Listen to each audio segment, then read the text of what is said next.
Everyone has heard of Swarga, golden palaces, divine gardens, apsaras dancing, Gandharvas singing, no old age, no disease, no sorrow. It sounds like the ultimate reward. It sounds like the place you are supposed to reach after a lifetime of good karma. But what if I told you that Swarga is not the final destination, that according to every single text in this tradition, Swarga is temporary, that you go there, you enjoy it, and when your punya runs out, you are sent back to this earth, back to square one. So here is a real question. If Swarga is not the goal, then what is? What is above Swarga? What is below it? And where does this earth, this life, this body you are in right now actually stand? There is a map. It is called the Chaturdasha 14 Lokas, and it is described not in one text but across 7 different Puranas. This is not mythology. This is a complete map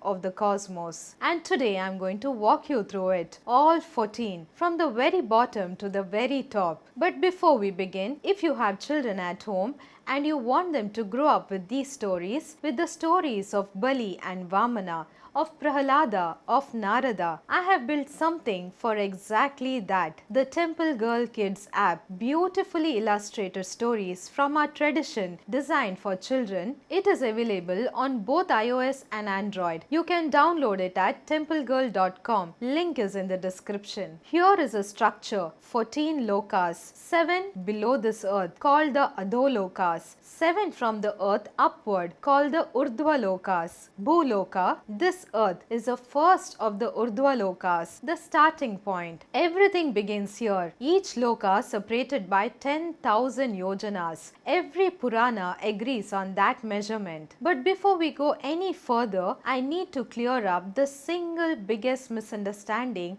people have about this map. Most people hear lokas below the earth and immediately think of Naraka, hell, punishment. That is a Western framework and it is completely wrong here. Naraka exists in Hindu cosmology, yes, but it is a separate place entirely. Naraka lies beneath Patala, beneath the Garbhodaka ocean, in the southern direction ruled by Yama. The 7 Adholokas are nothing like Naraka. In fact, the Bhagavata Purana has a name for them that will surprise you. It calls them Bilaswarga, subterranean Swarga. The beings who live in these lokas experience greater wealth, greater pleasure, and fewer diseases than even the devas in Swarga above. The lokas below are not punishment, they are paradise, but a paradise with a trap, and that trap is a key to understanding this entire map. Let us begin at the bottom, and the deeper we go, the more surprising it gets. The first Adholoka is Atala, ruled by Bala, the son of Maya Danava. The texts say Bala possesses 96 types of magical powers. From his mouth he created 3 groups of magical beings, and in Atala,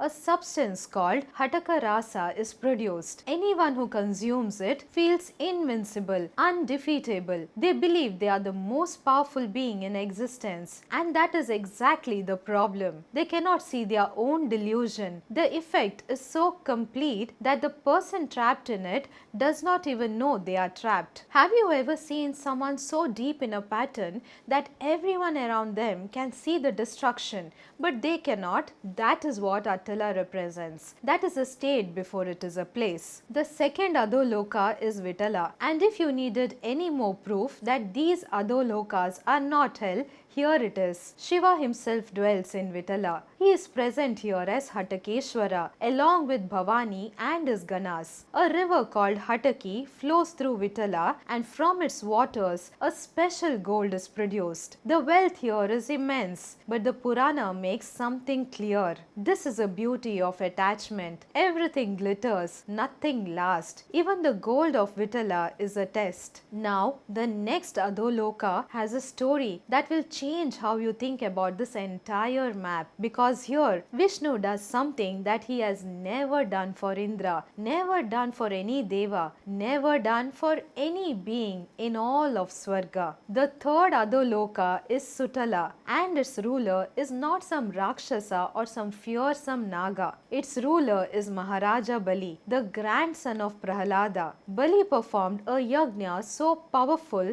that he gained control over the 3 lokas Loka, the three worlds of Bhuloka, Loka, and Swarga that Indra governs. Indra's throne was in danger.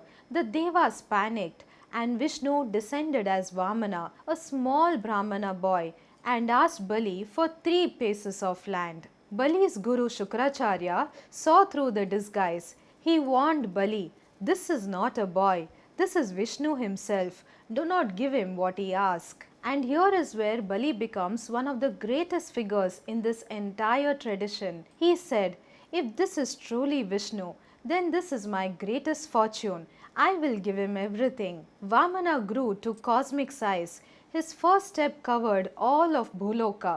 His second covered all of Swarga. And there was nothing left for the third. So Bali offered his own head. Vishnu pressed him down to Sutala, and then he said something unbelievable. He told Bali, "I will be your Dwarapala. I will stand at your gate with my Gada and guard you personally." The text says, even now, Vishnu, in the form of the Dwarapala, stands at the door of Sutala with his Gada. Now hold that image in your mind. Indra sits on a throne in Swarga, terrified every single day that someone will take it from him. And Bali sits in Sutala, with Vishnu himself guarding his door. Who has a better deal? Remember this. We will come back to it. Sutala is below Swarga, but what Bali has in Sutala, Indra will never have in Swarga. We are going deeper now, past 3 more Adolokas, each with its own story, and then we reach Patala, where the text reveals something that goes against everything you have been told about what lies at the bottom. The 4th Adoloka is Talatala, ruled by Maya Danava, the greatest architect in the cosmos. He built Lanka out of gold. He built Indraprastha for the Pandavas, that impossible palace where floors look like water and water look like floors. And he built Tripura, 3 cities of gold, silver and iron, so perfectly protected that every Deva combined could not break through. Only Shiva could with a single arrow from his Pinaka bow. But here is a twist. After destroying Maya's creation, Shiva became Maya's protector. The destroyer became the guardian. That tells you something about how this tradition thinks. It is never simple good versus evil. The 5th Adoloka is Mahatala, home of the Krodhotsava Nagas, so powerful that even Garuda, who can cross the Triloka in a single fight, avoids direct battle with them. The 6th is Rasatala, home of warriors that even Indra's Vajra cannot harm. There is no dharma here, no adharma, only power, only dominance. And now we arrive at Patala, the deepest Loka, the one that, if you have been following the Western framework, you expect to be the darkest, the most terrifying, the most hellish. It is the opposite. The Vishnu Purana records that Narada visited Patala and declared it, and I want you to hear this carefully, more delightful than Indra's Swarga. The text described the hoods of the Nagas studded with manis, and the light from these manis fills all of Patala. No sunlight reaches here, but there is no darkness. The ground is fragrant like sandalwood. The palaces are studded with rubies, emeralds and sapphires. Narada himself was stunned. But here is a trap. And this is a trap of every Adoloka, not just Patala. The beauty holds you. You do not want to leave. And slowly, so slowly, you do not notice it happening. You forget there was ever anything else. That is why the Bhagavata calls these Lokas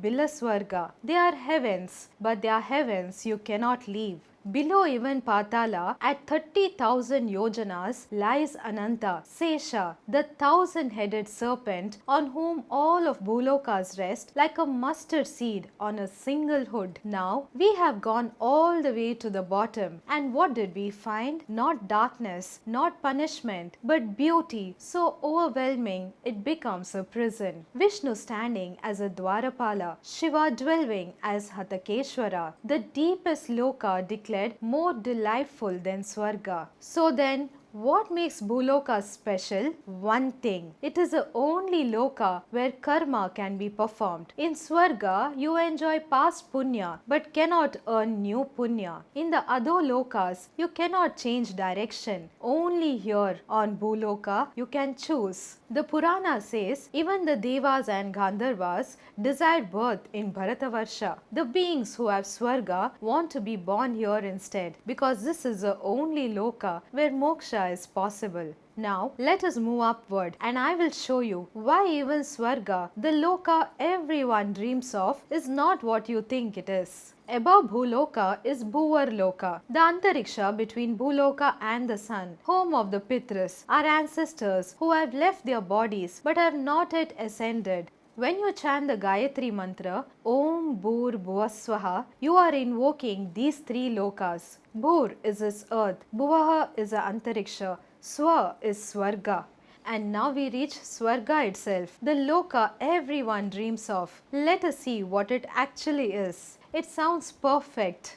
But here is a real question. What do the texts actually say about Swarga? Because what they say again and again across every tradition is shocking. The Mahabharata puts it bluntly. There is one great drawback in going to Swarga. There, one simply enjoys the rewards of one's good actions. No new punya is accumulated. One simply survives on the accumulated store of punya.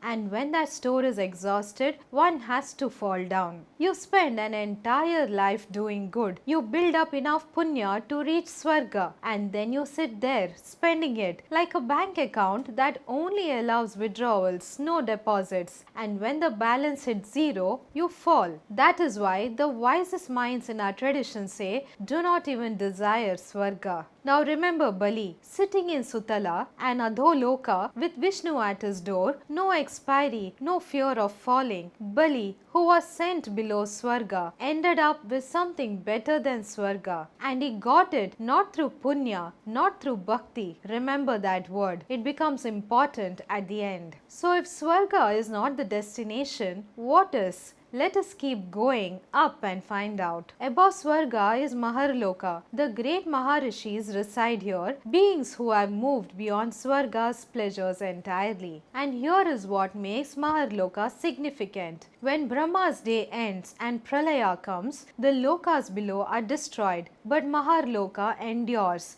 It survives what Swarga cannot. Above that is Jana Loka, home of Brahma's four Manasa Putras, Sanaka, Sanandana, Sanatana and Sanat Kumara. They appeared as 5-year-old boys, but their jnana was infinite. Brahma created them to populate the Srishti, to carry creation forward. They refused. They told their own father, we are not interested in expanding Srishti. We are interested in realizing Brahman. And those 4 boys are considered the origin of the Bhakti tradition. Every bhajan you have ever heard, every kirtan, every prayer offered with love rather than ritual, it all traces back to 4 boys in Jana Loka who said no to their creator. Above Jana Loka is Loka, where beings of complete vairagya reside. And above that, the highest of the 14, Satyaloka, also called Brahma Loka, because this is where Brahma himself resides. The Vayu Purana calls it Sattamatra, pure existence alone, free from death and desire. It sounds like the final destination, but it is not. Because when Brahma's 100 years are complete, a number so large, it has no meaning in human terms, even Brahma dissolves. Even Satyaloka is consumed by Mahapralaya. The highest of the 14 lokas is still inside the cycle, still temporary, just like Swarga,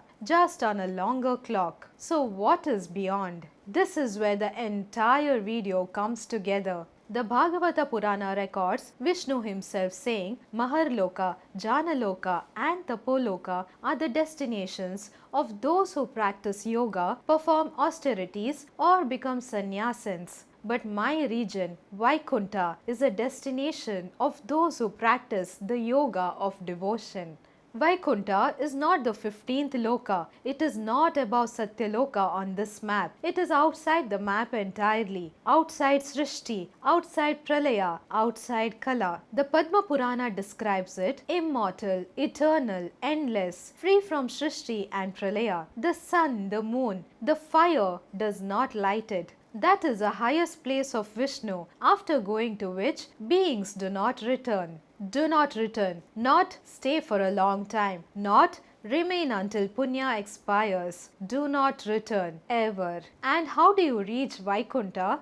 Not through Yajna, not through Punya, not through Tapasya alone. Through Bhakti, the same Bhakti that the 4 Kumaras in the Jana Loka chose over creation itself. And that is a secret. Swarga is not heaven, Vaikuntha is. And the path to Vaikuntha has been woven through this entire video. From Bali in Sutala to the Kumaras in Jana Loka to this very moment. Bhakti is not one detail in this map. It is a thread that holds a map together. And here is one more thing. You do not need to travel to any of these lokas to understand them. You can walk through all of them in a single visit to a temple. The Ranganatha Swami temple at Sri Rangam has 7 enclosures, one inside the other, 7 prakaras. Each prakara corresponds to one of the 7 Urdhva Lokas. The outermost wall is Bhuloka, the next is Loka, then Swarga Loka, Mahar Loka, Jana Loka, Loka, and the innermost enclosure where the Garbhagriha stands, where the Murti of Ranganatha reclines on Sesha, that is Satyaloka. When you walk into a temple, from the outer wall toward the Garbhagriha, you are walking through the Lokas. Every step inward is a step upward. The temple is not just a place of worship. It is a Chaturdasha Bhuvana made walkable. And that brings us back to where we started. Swarga is beautiful. The texts leave no doubt about that. But every tradition we looked at today says the same thing. Swarga is not the destination. It is a place you visit and leave. The deepest loka is more beautiful than Swarga, but it traps you. Swarga itself is beautiful, but it expires. Even Satyaloka dissolves when Brahma's Kala ends. Every loka on this map, no matter how glorious, is temporary. All of them except Vaikuntha. And the path to Vaikuntha does not start in Swarga or Satyaloka. It starts here on Bhuloka, in this body, through bhakti, through every temple you have ever walked to. That is the secret of the 14 lokas. Not that they exist somewhere out there, but that the only loka from which you can reach what lies beyond all of them is the one that you are sitting in right now. If you enjoyed watching this video, share it with someone who would find it valuable. Subscribe to this channel for more, and I will see you in the next one.